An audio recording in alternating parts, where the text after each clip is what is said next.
Welcome to Bridging the Bay, the podcast where we connect the people, ideas, and partnerships shaping the future of real estate and community across Tampa Bay.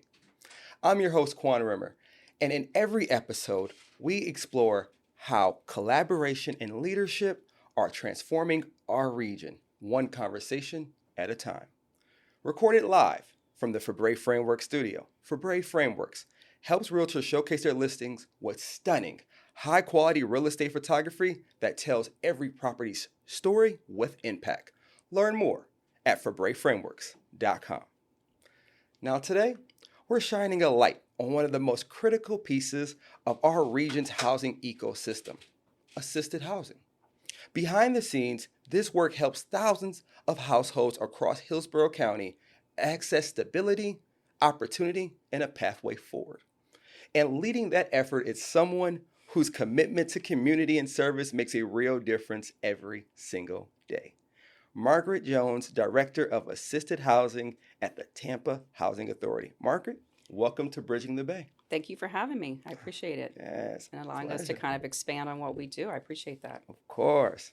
Now, for our listeners who may only know Tampa Housing Authority as a housing provider, can you describe the scope of the assisted housing department? Maybe how many households, what programs you oversee, and your role as the director.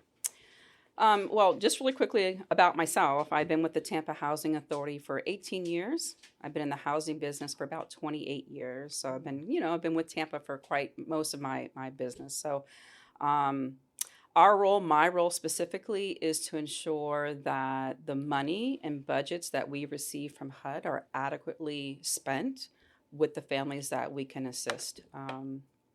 We have more than 12,000 portfolio vouchers per se, or units that we administer or could administer based on the budget provided by HUD. And we have various programs within that 12,000 portfolio.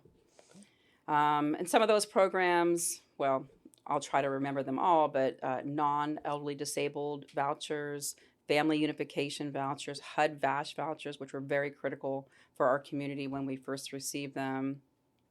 Foster youth initiative vouchers that help individuals, aging out of foster care, very critical for our community. Mainstream vouchers for those individuals that are disabled and homeless. So we have various programs across the portfolio, and we try to, as best we can, serve our community with those vouchers. Love it. How has the mission of the assisted housing department evolved in recent years, especially given pressures like, rising rents, supply shortages, and broader policy shifts? So as I tell staff, as I tell community, we have to ebb and flow with the market. I'm sure you remember the 2008, 2009, the crash, right? Yes. So we had to really re-engage what we did as a business, because at that time we didn't have enough units for our families. So we had to kind of reconfigure how we're going to house as many people as possible. So when COVID hit, it was very similar, but in the opposite direction. When COVID hit, we had so many individuals that wanted to come to Tampa, invest in communities,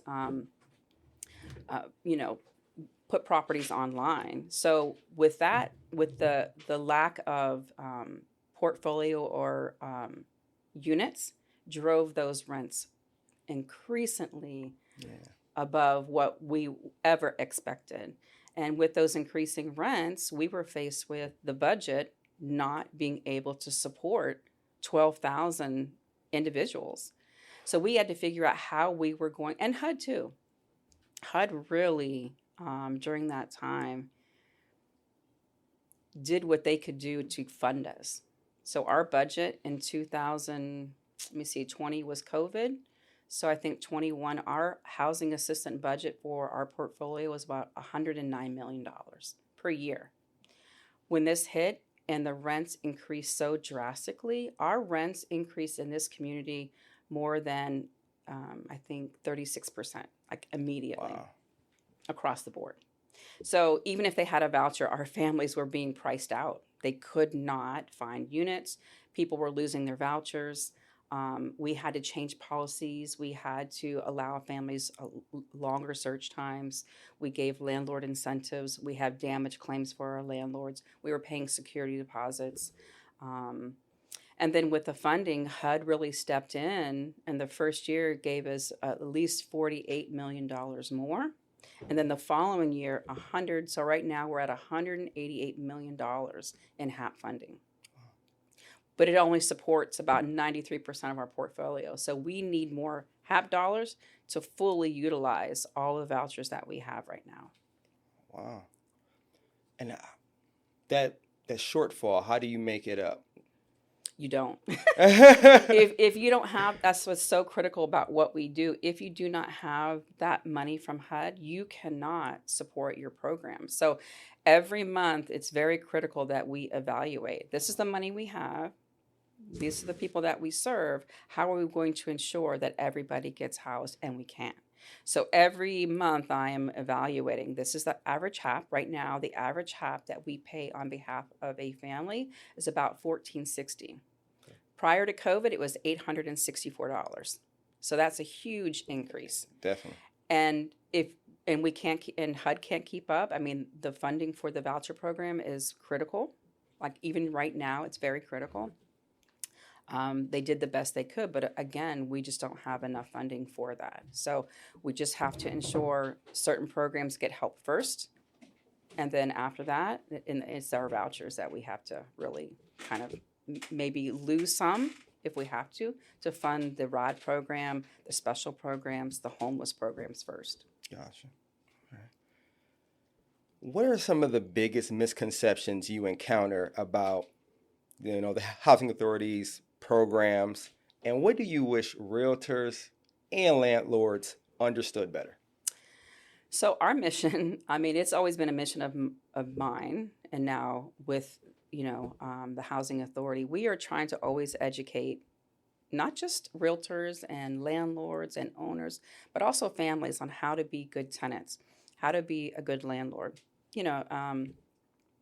We all have roles, and I just want to say that I am so appreciative of the landlords, of the realtors, of the community, because without them, we wouldn't have a program. Our families would not have housing. So one of the misconceptions about the program, and I'm really dealing with that right now with another community, is that the families, if they rent a unit, it's our unit. Like we own that unit, that we're responsible for the behavior of a family. And we have to continually remind everybody that the landlord, the owner, signed a lease with the family, and that's the responsibility of the owner and manager. A lot of misconceptions are families don't work. Families are not trying to get off the program, but that is so untrue.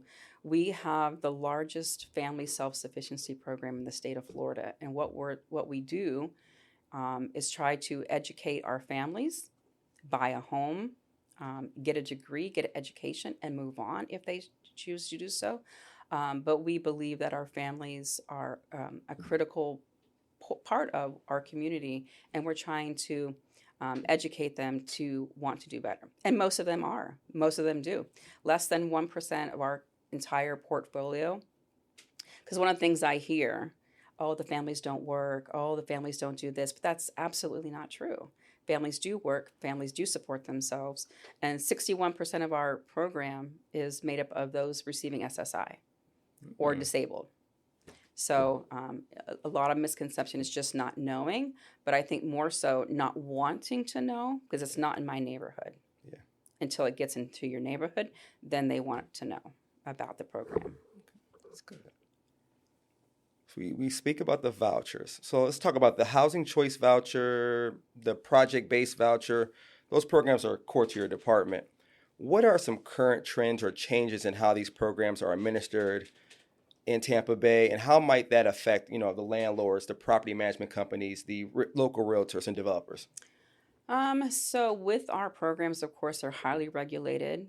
HUD, depending on the administration, changes policy. We just received a policy change last week, rescinding a notice related to criminal background checks. So previously it was like a little bit more lenient. Now it's going towards we must screen them a little bit more in depth. So we have to change with the administration. We have to change with the regulations. I think with the community, it's more so understanding the voucher in and of itself.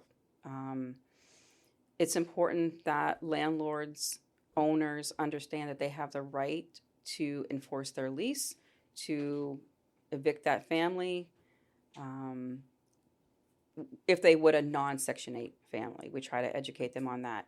The trend is we have a set amount of vouchers.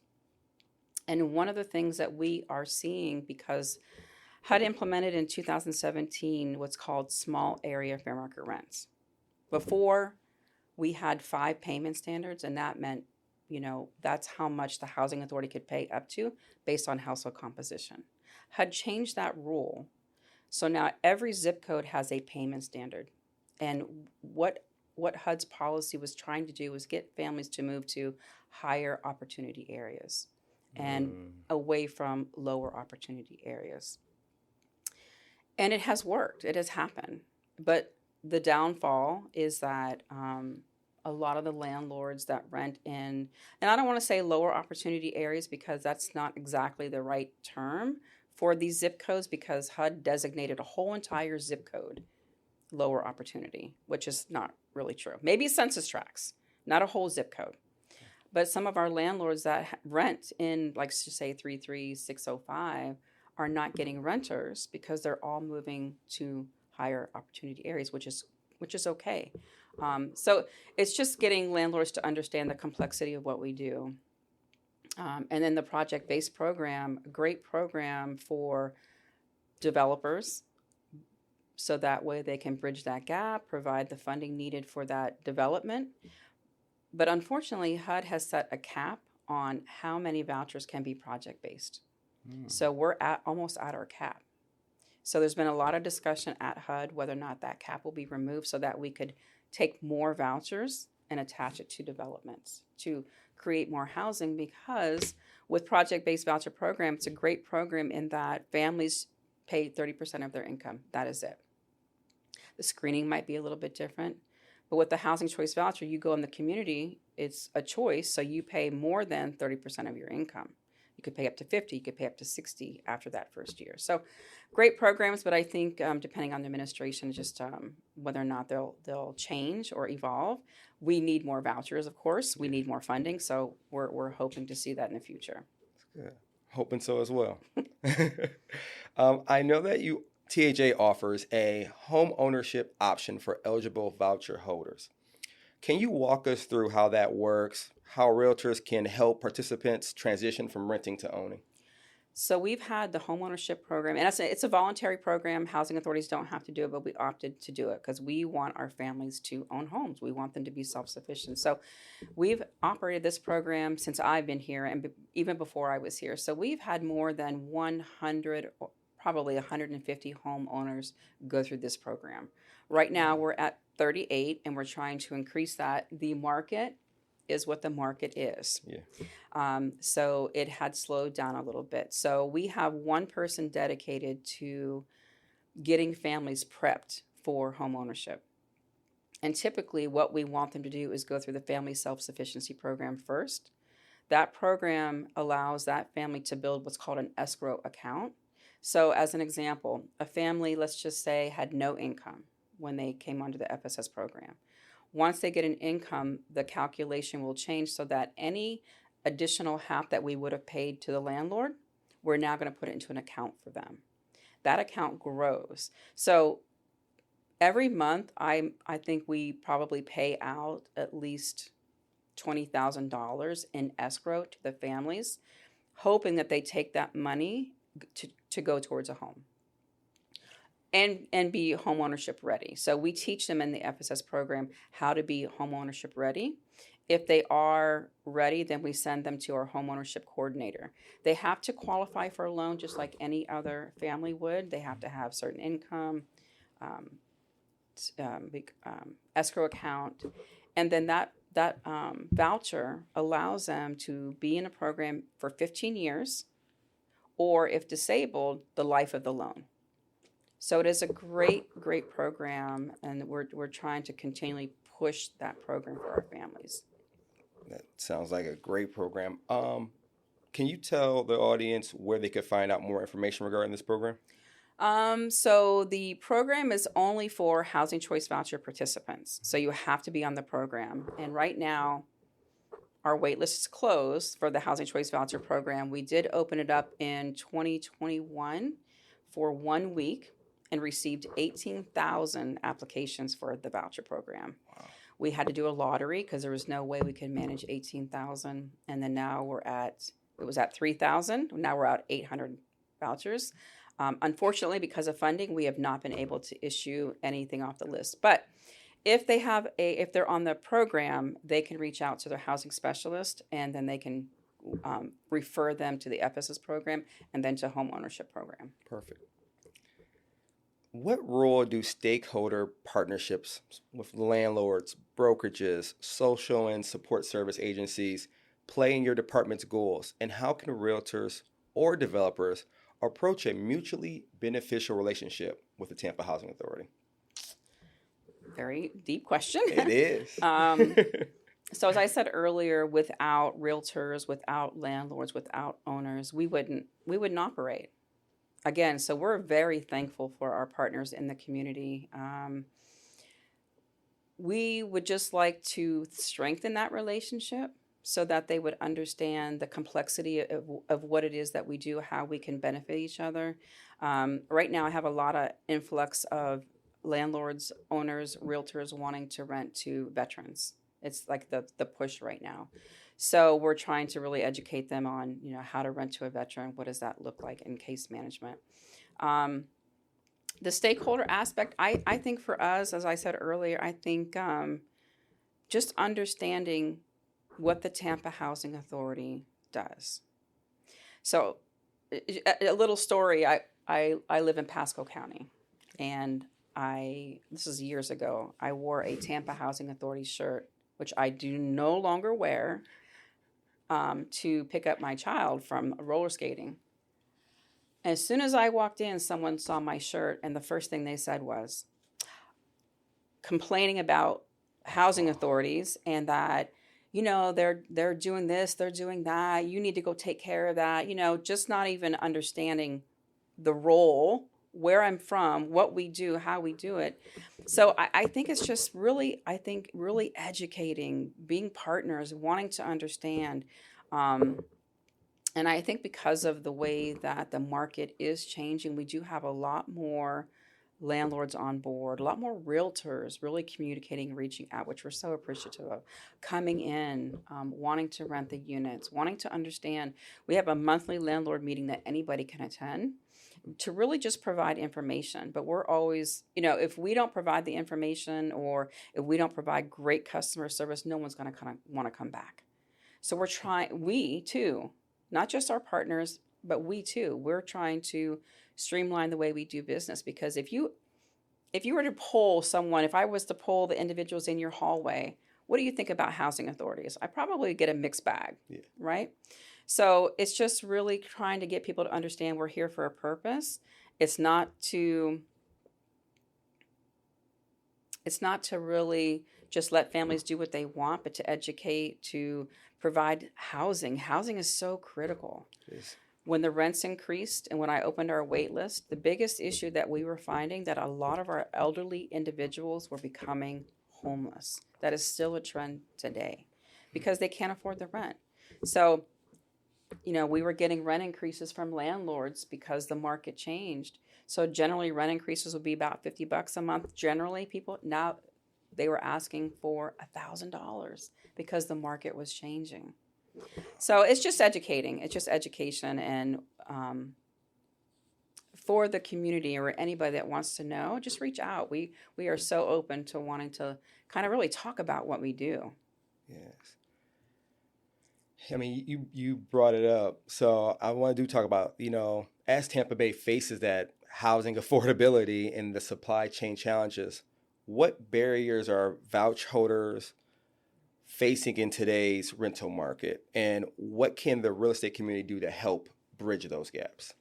So I would say right after COVID, there was huge barriers for families because the vacancies, there weren't a lot of inventory. There wasn't a lot of inventory.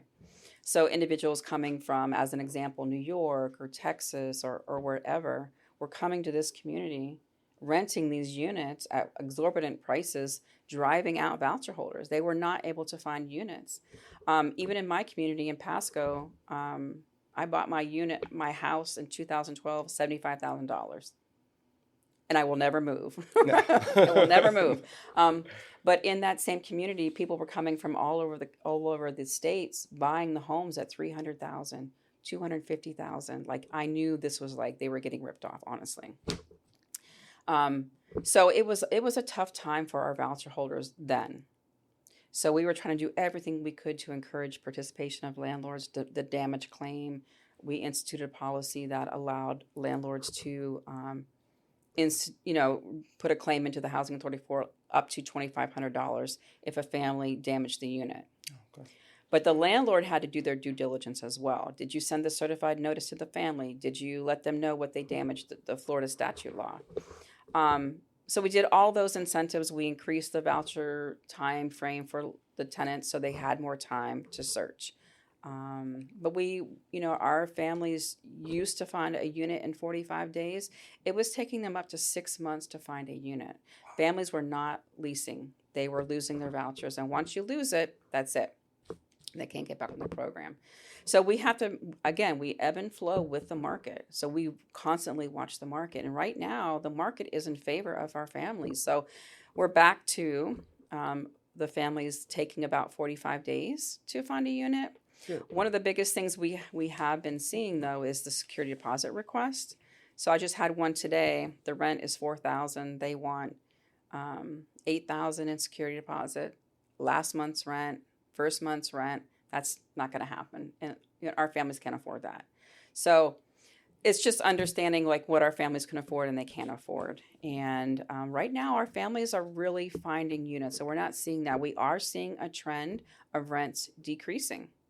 So a community in Riverview, and after COVID happened, as an example, a single family home, 4-bedroom might have rented for $5,000. It is running for $3,000 now. Nice. So we now know the market is changing. I saw an article on, I think it was Tampa Bay Times, that Tampa is leading in foreclosure rates. So they can't sell, they want to rent, or they're just going to abandon those units. So I think that's right now why we're seeing a lot more landlords wanting to rent to veterans, because they can't sell. But we're appreciative of it. We are so appreciative of it. That's good. I'm still stuck on someone asking for $16,000 to move in. Yes. Well, and we explain to them, like, we negotiate, say, security deposit you can ask up to 2 months rent is pretty reasonable, but you can't get first month's and last month. So we do explain to landlords, we do negotiate with them. Okay. We do talk to them, because sometimes what we found too, investors were coming in, buying homes to owners, out-of-state owners maybe, and then having local property managers managing that property. Some were managing them as they should, doing a great job, and some not so much. So, after COVID, I think it was a really learning experience for everybody, how to rent, how to manage. So that's why we're doing a video series to landlords and tenants.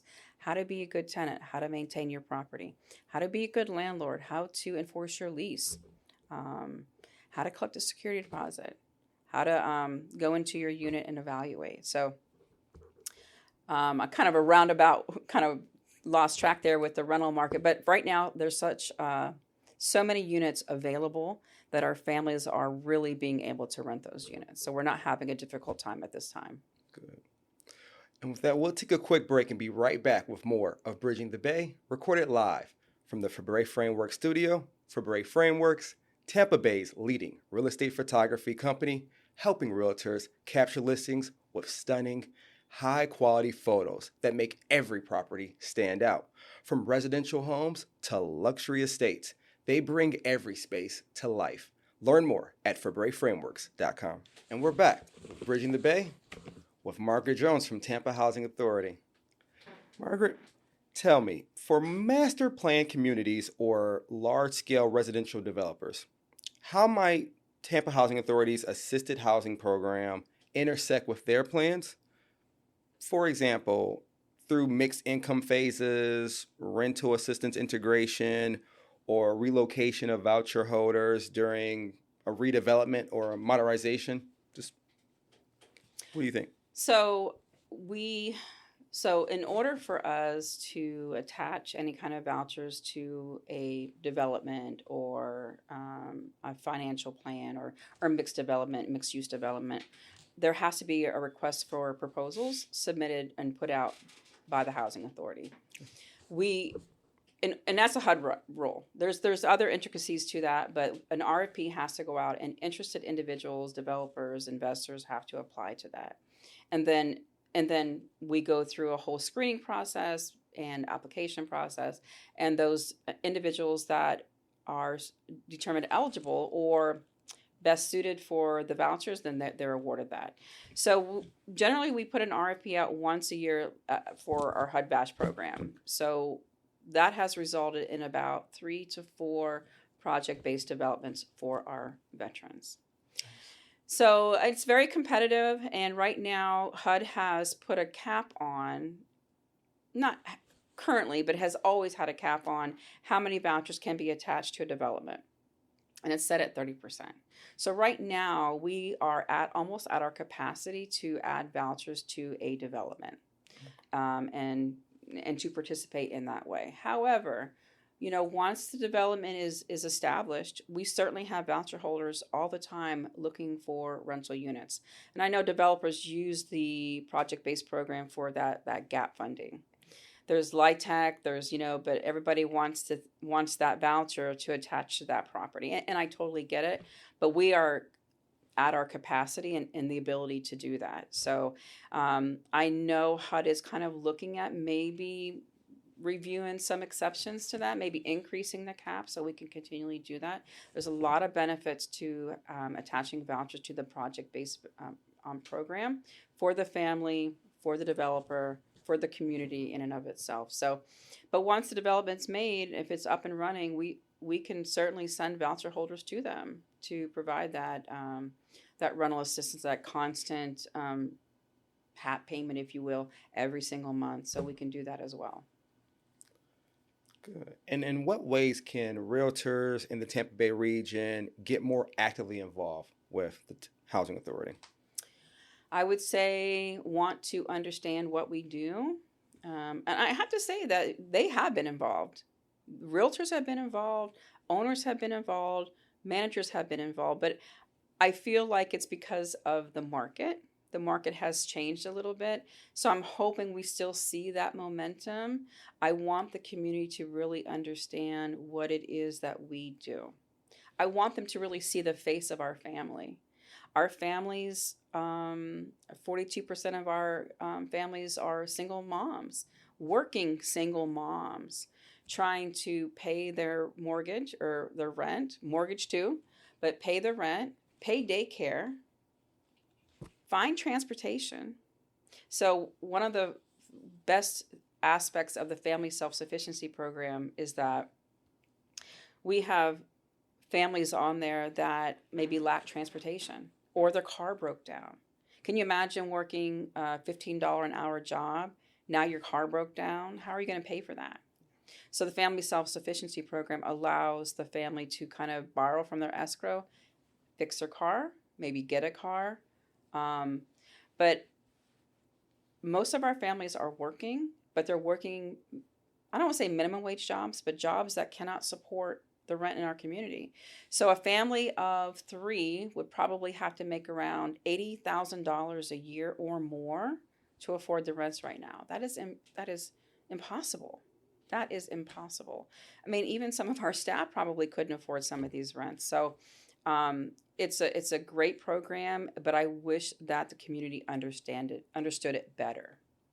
and understood the face of, or saw the face of, our families, because they're hardworking individuals that maybe are raising children, trying to go to school, trying to juggle a million things and support themselves. So,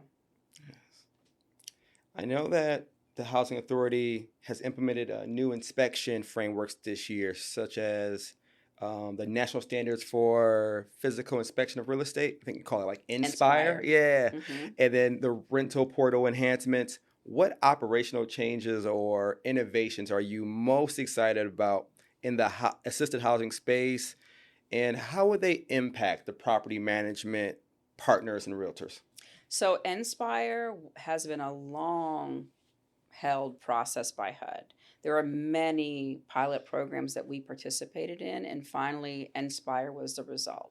HUD actually delayed the implementation of Inspire till next year, but we opted to go ahead and implement it because we have been doing it anyway. We've been part of that pilot program. The Inspire is supposed to be less subjective for the inspector, for the owner, so that we can go out there and maybe even, move away from aesthetics, really focus on the safety for that family. So Inspire has been, I think, a beneficial tool for our community. And we started it in January. A lot of intricacies and changes about it, like the hardwiring of the smoke detector. So one of the meetings we had went to, that was one of the issues that one of our, I think it was a property manager, that part of the Inspire rules that the smoke detector, one, must be inside the bedroom, outside the bedroom, and it must either be hardwired or 10-year life battery. And if it didn't, you had to replace them. So it can become very expensive. But it's a standard that we try to kind of relay to the community, be prepared. This is what's coming. And landlords kind of came on board. But for us, we're always trying to streamline. We're trying to make it so that landlords, owners, realtors want to rent from us. So again, if I was to ask anybody on the street, why would you not rent to the Tampa Housing Authority? Like if you were an owner. And a lot of them would say red tape, right? So one of the meetings we had in Pinellas County, which is a whole nother subject related to income source protections, but it was related to the red tape of housing authorities and all the things you have to jump through. So it has been our goal and our mission to really streamline that process. Make it so that landlords could rent their unit in less than 30 days. We understand it is a business for our landlords. We understand that families need housing as quickly as possible. So we're trying to turn things around more timely. And we're implementing the portals for our landlords. We're implementing what's called Bob AI for applicants. So everything can be done through a portal. There's no email exchange. There's no paper we have to pass back and forth. Just so it's more automated for landlords. And if you're dealing with paper and you have to call in all the time, you're not going to want to deal with that. But we want to educate the community and let them know up front. The process might be a little bit more time consuming, but after that, all we require is we inspect the property once a year. We determine eligibility once a year for the family, and that's really it. I mean, there's a little bit behind the scenes of that because our families have to comply. But we're really excited about moving forward to the more automated industry. So we have a lot of things going on at the Housing Authority. We're going to have, little chat boxes and, stuff. So it's a little bit more automated. Now, there's downfalls to that because families sometimes shy away from that. They're not really accustomed, not all families, but some, maybe elderly, disabled, are veterans. So we're just trying to accommodate all aspects of that, but really the automation part of it. I like that. Just to provide our listeners more context, can you explain a little bit more about Inspire and what it's utilized for? So before it was housing quality standards. I mean, it's still called housing quality standards, but HUD a long time ago, Congress rather, really wanted to understand how the units looked in the community. And this is from, different housing authorities may not have maintain their properties as they should. But there was no report that Congress could get that was uniform because there was different inspections for the Housing Choice Voucher Program. There were different inspections for public housing. So they wanted one uniform inspection module. And so it took almost 7 to 8 years to really formulate that. And it's supposed to be less subjective. So we don't want two inspectors going out and looking at the same unit and coming back with different failed items. So this Inspire is supposed to be very objective and that it's pass or fail. Pass or fail. There is no guesswork to it. So that way the landlord understands, and that report can be submitted to Congress, to HUD on an instant.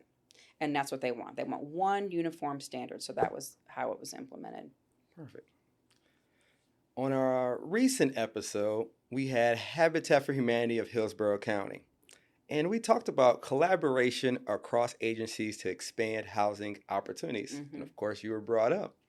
Where do you see the synergy between the Tampa Housing Authority and Habitat, especially around pathways to homeownership? So we, as I mentioned earlier, our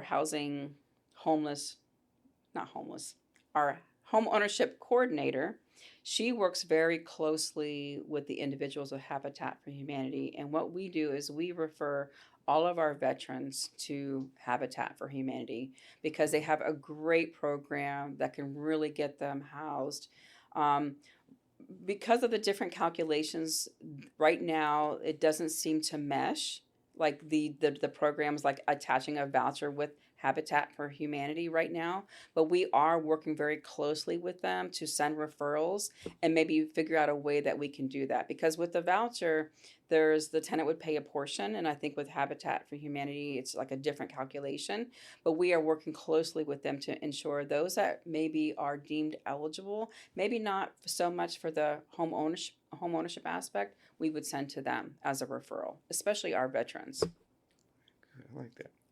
And what opportunities exist for organizations like realtors, brokerages, nonprofits, even corporate partners to work together with the Housing Authority to address the housing gap more strategically? The housing gap. I think it depends, right? We rely heavily on the inventory of what the community can provide. And I'm going to bring it up. It's really probably a hot topic. You know, it's kind of like a really important topic for me. I used to work a long time ago in East Orange, New Jersey, East Orange Housing Authority. Close to Newark, it was the sister agency. But East Orange was very small. We had a small program. But East Orange, New Jersey was so well advanced. They had income source protections already for the voucher holders. Meaning, of course, if you had a voucher, the landlord, whomever, could not say, I don't rent to Section 8. They also had a rental cap, meaning the landlord could not go beyond that rental cap. So for our community, one of the things that I was excited about when the city of Tampa and Hillsborough County really adopted the income source protection law, because there was no instantaneous denial of a voucher holder just because they had a voucher.